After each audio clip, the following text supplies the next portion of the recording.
My name is Jim Childs. Thank you for the opportunity to testify before you today. I'm an International Brotherhood of Electrical Workers educated and trained electrician. Through further education and training, I tested for and received a master's license in the states of Kansas, Colorado, and West Virginia. I've worked as a licensed electrician for more than 30 years. Most cities and jurisdictions require a master license to operate a company, and all journeyman apprentice electricians must work under the supervision of a master electrician. I'm also qualified to serve as an International Code Council certified commercial building inspector, commercial electrical inspector, commercial plumbing inspector, and commercial mechanical inspector. I've worked as an electrical inspector for the states of Kansas and Colorado, the Federal Bureau of Prisons, and the Metropolitan Washington Airport Authority.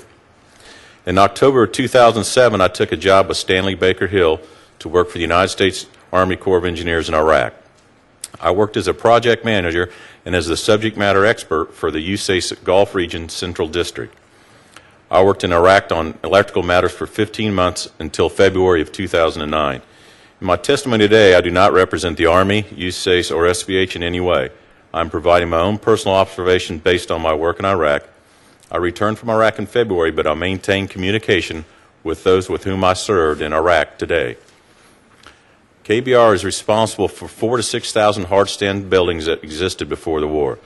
The other roughly 90,000 buildings that KBR is responsible for under LOGCAP were built after the war in Iraq started, and most were built by KBR and or its subcontractors in the military. Many of these buildings are containerized living units, showers units, and latrines for soldiers to use on a daily basis. KBR did not do any of this work to electrical code. KBR now claims to have used the British code BS 7671 as its code and not the NEC. If we were to use the British 7671 standards, there would be even more KBR code violations than there are with the NEC. Army inspectors interviewed KBR workers at time of inspections. Almost all stated that they were working to meet the NEC. They did not know the British code and did not receive training related to the British code. This is just the tip of the iceberg.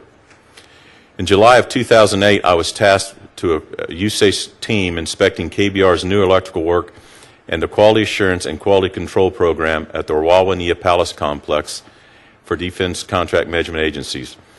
When we were bringing in our work, our team was told by KBR and DCMA that KBR's work would meet the requirements of the National Electric Code.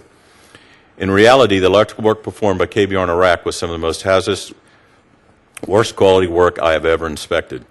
During my theater-wide inspections, I concluded that over 90% of the new construction buildings worked on by KBR were not properly wired.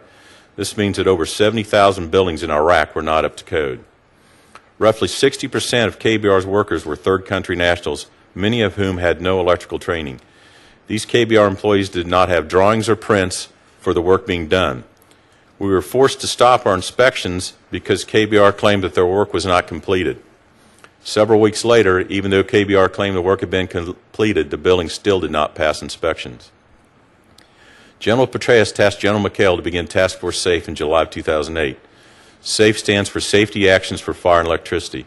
The purpose of Task Force SAFE is to review, detect, and identify electrical hazards in Iraq. I was detailed to Task Force SAFE through the United States Army Corps of Engineers to be the electrical subject matter expert for Task Force SAFE. When I began inspecting the electrical work performed by KBR, my coworkers and I found improper electrical work in every building we inspected. Even DCMA's own buildings were incorrectly wired. In fact, the building used by DCMA Commander Colonel Gabbert was very dangerous because it was not bonded and the over-circuit protection could not work. Unfortunately, that building is still not properly wired when I left Iraq in February. Even the KBR had sent its contractor to work on this building at least 8 times. The electrical work was never finished to any applicable code and was unsafe. Several times, KBR's work created dangerous conditions in the buildings that had been safe until they began working on the building. This type of rework happened with the DCMA commander's own building. When it had been a safe, properly wired building, it became a danger to those inside when they rewired it and the work was not done properly. I eventually trained over 70 master electricians and others brought to Iraq to perform work for Task Force SAFE. In this position, I also traveled to Afghanistan to help start Task Force SAFE in Afghanistan. While doing inspections in Afghanistan, I found the exact same code violations. At this time, there were plans to hire Task Force SAFE inspectors from the pool of KBR employees working in Afghanistan. even though these workers were responsible for the problems in the first place and would be inspecting KBR's own work.